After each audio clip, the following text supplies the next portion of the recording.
Hello everyone. Welcome to another Kai 5 video. Believe it or not, but North Koreans follow the practice of gifting crystal meth to each other to celebrate special occasions.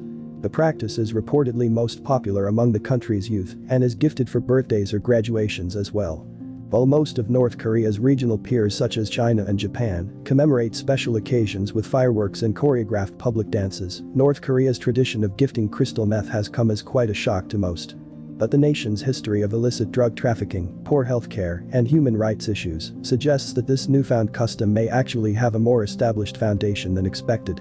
According to a 2014 study titled "Illicit North Korea's Evolving Operations to Earn Hard Currency," the North Korean government, that is, Kim Jong-un, himself sponsors the production of illicit drugs, particularly methamphetamine. And this production appears to have increased significantly in the mid-1990s, a trend that can be attributed to a combination of the impact of the end of the Cold War on North Korea's economy, agricultural crisis resulting in the well-known Arduous March, and the leadership transition that followed Kim Il-sung's death in 1994. The study also details just how rooted crystal meth is in North Korean culture. Crystal meth is also known as Pingdu, which in Chinese means ice drug. The custom of gifting this stimulant is essentially as common as smoking a cigarette, with some citizens even injecting or snorting the drug. As per experts in Seoul, South Korea, crystal meth has been largely seen inside North Korea as a kind of a very powerful energy drug, something like Red Bull, but amplified. And North Koreans are dangerously ignorant about the potential health risks. The drug first found its way into the country during the Japanese colonial period in the early 1900s and then saw a resurgence when the North Korean military rationed out meth to its infantry after World War II to keep the soldiers alert. The 1970s saw numerous North Korean diplomats arrested outside the country for drug smuggling. In a desperate attempt to bolster its economy and retain financial stability, the government even began to ramp up production of crystal meth in the 1990s and typically exported it to China and Japan, with the triads and Yakuza becoming their most important clients.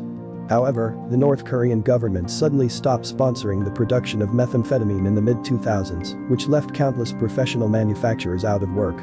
With the country's healthcare system in dire straits and hard labor comprising the livelihoods of many citizens, crystal meth and opiate abuse became as routine as American citizens caffeinating themselves during a day in the office.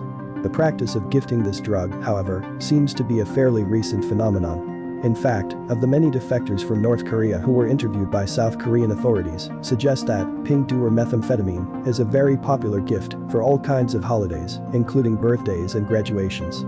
The North Korean government, meanwhile, has denied the notion that it or its citizens produce or use methamphetamines. The illegal use, trafficking, and production of drugs which reduce human beings into mental cripples do not exist in the DPRK, the government state-run news agency claimed in 2013. But the drug's illegal status is largely ineffective because officials take bribes to look the other way and because the state indirectly benefits from a flood chain of bribers that goes all the way up to the top. Explains Justin Hastings, a North Korea expert and political scientist at the University of Sydney. Over time, this has resulted in a culture where people are willing to take risks to make money, and official state prohibition has little meaning. The notion that North Korea's sitting dictator Kim Jong-un would take a hard stance on illegal drug use sounds preposterous to many North Korean experts. This is because as long as drug use does not pose a challenge to the regime but instead dulls the willpower and mental health of the North Korean people, the government tacitly allows it to go on, despite the tremendous mental and physical health challenges it creates. Though the government has officially denied claims that it would do anything to turn its citizens into mental cripples and has spread anti-drug propaganda posters across the country, many experts highlight the indirect manner of its official stance. Reportedly, the posters do not say, "Drugs are bad for you." Rather they say, "Drugs are bad for the country." Anyways, that is all for this video. I hope you had a good time. Please smash that like button and subscribe to this channel for more. Thank you and take care.